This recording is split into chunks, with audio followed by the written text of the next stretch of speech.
প্রতিদিনের মতো একটা ডেলি ব্লগ নিয়ে চলে আসলাম আপনাদের সাথে। তো যে যেখান থেকে আমার ভিডিওটা দেখছেন আশা করি সবাই ভালো আছেন, আল্লাহর রহমতে আমিও ভালো আছি। তো আজকে শুটকি ভর্তা বানাবো, তো অন্যরকমভাবে বানাবো শুটকিটা। এই যে এখানে আমি রসুন, পেঁয়াজ, শুকনো মরিচ আগের থেকে কেটে ভিজিয়ে রাখছিলাম।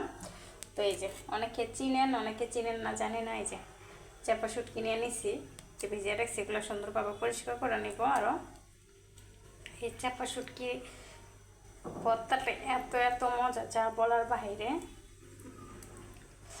আমি এখন এগুলাকে সবগুলা সুন্দরভাবে ধুয়ে তারপর ব্লেন্ডার করে নেব। ব্লেন্ডার করে নিয়ে কীভাবে এই ভর্তাটা আমি বানাই সেটা আপনারা দেখেন, পুরো ভিডিওটা দেখলে বুঝতে পারবেন যে কীভাবে আমি এই ভর্তাটা বানাই। তো এখন চলে যাব, আমার ব্লেন্ডারটা কী কারণে যেন একটু নষ্ট হয়ে রয়েছে, তো চলে যাব ভাবিদের ওইখান থেকে এগুলো ব্লেন্ডার করে নিয়ে আসবো। সবগুলো চেয়া ভাবিদের ওইখান থেকে ব্লেন্ডার করে নিয়ে আসলাম। এখন থাক, দেখি কীভাবে এটা কী করা যায়, আপনারাও দেখেন আমিও রান্নাটা করি। বাগার দেওয়ার জন্য এখন ফ্রাই প্যানে তেল দিয়ে দিছি, এখন দিয়ে দেবো পেঁয়াজ কুচি।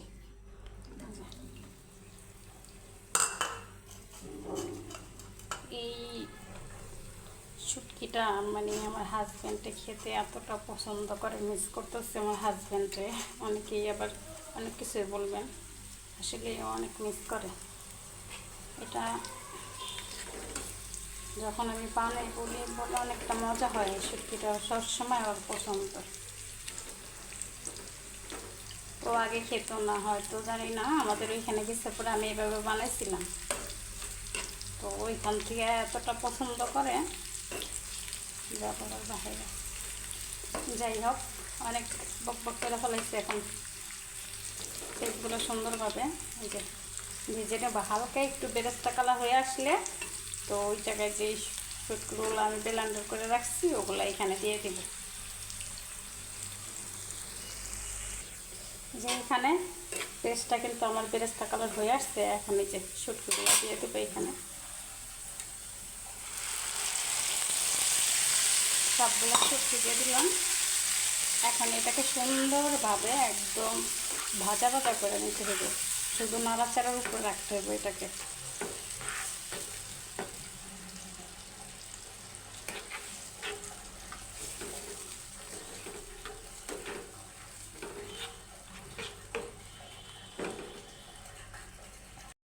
দেখেন এটা কিন্তু ভাজা ভাজা হয়ে আসতেছে, এটাকে অনেক অনেক ভাজতে হবে। যতটা ভাজবেন ততটাই মানে ঘেরানটা ভালো লাগবে, মনে হবে যে একটা ভর্তা ভর্তা ভাজতেছে, বুঝছেন? তো এটা বেশি বেশি ভাজতে হবে।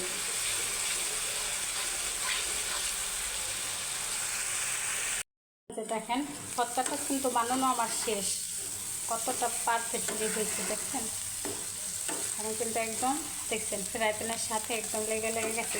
ঠিক এইভাবে বানাবেন আপনারা, এটার সাথে কোনোভাবেই পানি থাকা যাবে না। যদি পানি থাকে তাহলে একটু খেতে তো মজা হবেই না, আর কোনো একটা মানে একদম বাজে হবে এক কথায়। কোনো রকমই একটুও পানি থাকা যাবে না। দেখেন আমি যেভাবে ভেজে নিচ্ছি, এই যে দেখেন তেল ছেড়ে দিচ্ছে আমারটা, এভাবে আপনারা করে নেবেন। তো এই তো ছিল আজকের মতো আমার এই ভিডিওটা। কেমন লাগছে অবশ্যই আমাকে কমেন্টে জানাবেন। আল্লাহ হাফেজ, সবাই ভালো থাকবেন। ভিডিওটা আমার এই পর্যন্তই।